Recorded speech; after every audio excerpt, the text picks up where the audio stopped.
Bonjour à tous, ravi de vous retrouver pour cette édition du 13h. Comme promis, on va vous parler des maires de France, M-A-I-R-E-S. Ils se retrouvent pour leur 97e congrès à partir d'aujourd'hui à Paris. Ce sont d'abord des élus, mais ils ont aussi beaucoup de responsabilités financières notamment. Ils doivent gérer le budget de leur commune. Pour certains, c'est une langue étrangère et ça se complique avec la réduction des dotations de l'État. Alors dans l'Oise, on leur propose une formation dans le domaine de la gestion et elle est plus que bienvenue. Reportage en Picardie, Fabien Cazot, Nicolas Dubos. C'est un village picard de 800 habitants avec un joli centre historique et une cantine flambant neuve. La maire a été élue au printemps dernier. Bonjour. Elle a hérité, dit-elle, d'un véritable boulet financier. Cette fameuse cantine, construite l'année dernière, a coûté 747 000 €, l'équivalent de 3 ans d'impôts locaux perçus par la commune. Du coup, les comptes sont dans le rouge. C'est un casse-tête, hein. C'est un élément important. Ça veut dire aussi que les projets que nous aurions pu avoir vont être d'autant diminués compte tenu de ce coût. Il va falloir avoir des ambitions réduites. Encore faut-il y voir clair dans les documents budgétaires. Ça va, moi? Votre situation est aujourd'hui celle-ci, ce n'est pas du tout catastrophique, attention. C'est une situation qui doit évoluer dans l'avenir. Pour prendre les bonnes décisions, le soir, Nicole Collin et tout son conseil municipal retournent sur les bancs de l'école. L'Union des maires de l'Oise organise gratuitement des formations. Objectif, apprendre aux maires à décrypter et gérer un budget municipal. Pas évident quand on est une ancienne responsable de centre aéré. Il faut honorer les annuités des intérêts d'emprunt. Oui. Autour de Madame la maire, des conseillers qui sont employés de magasins, mères au foyer, chauffeurs de poids lourds ou retraités. Il faut réussir à avoir une politique d'anticipation de vos dépenses dans le temps.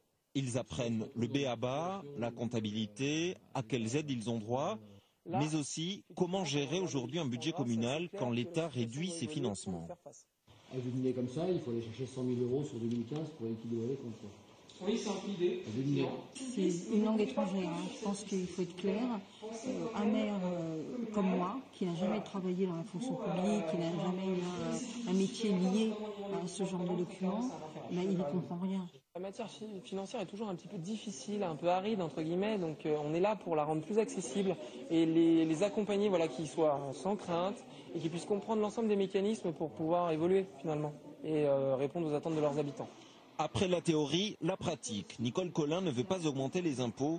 Elle doit donc convaincre le Conseil général de lui verser des subventions. Donc on pompe en permanence sur les fonds de la commune. C'est pas négligeable. C'est pas négligeable. Alors ils sont pas élastiques à un moment donné. Madame la maire gagne en assurance.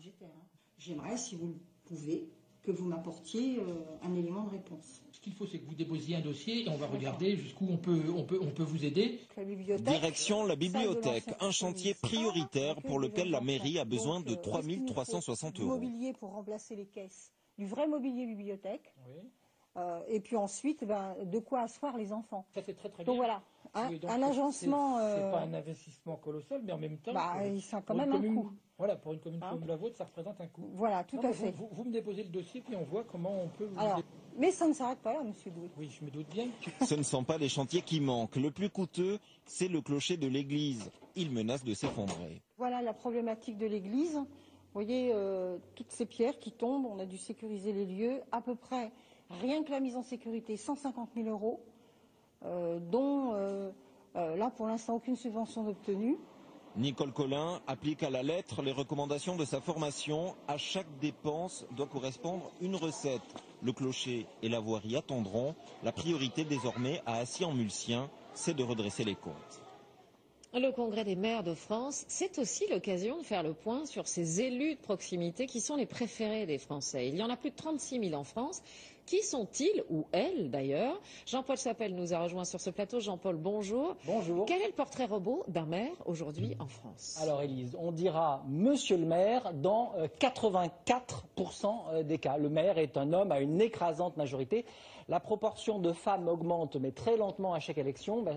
Cette année, on arrive à 16%. Mince consolation, une fois sur deux, l'adjoint au maire est une adjointe. Alors le maire est un homme donc, et c'est un homme âgé. Il a plus de 60 ans dans la moitié des cas. Sinon, il est dans la tranche 40-60 ans. Et regardez, les moins de 40 ans, ils sont seulement 4%. Alors voilà les statistiques. Le plus vieux, il a 92 ans à gauche. Vous voyez sa photo, manifestement, être maire, ça conserve. Oui, effectivement. Il est à Saint-Seurin en Gironde.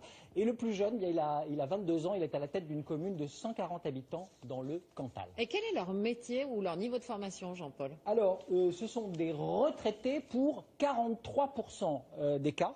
Quand ils sont en activité, ils sont agriculteurs, 14%, ou cadres supérieurs, 10%. Côté formation, ça dépend beaucoup de la taille de la commune.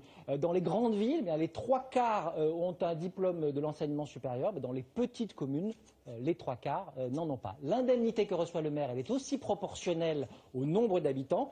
Ça va de 5 500 € par mois pour les plus grandes villes et seulement 646 € pour les petits villages de moins de 500 habitants. Du coup, on a eu beaucoup de mal à trouver des candidats aux municipales cette année. Merci à vous, Jean-Paul, pour toutes ces précisions.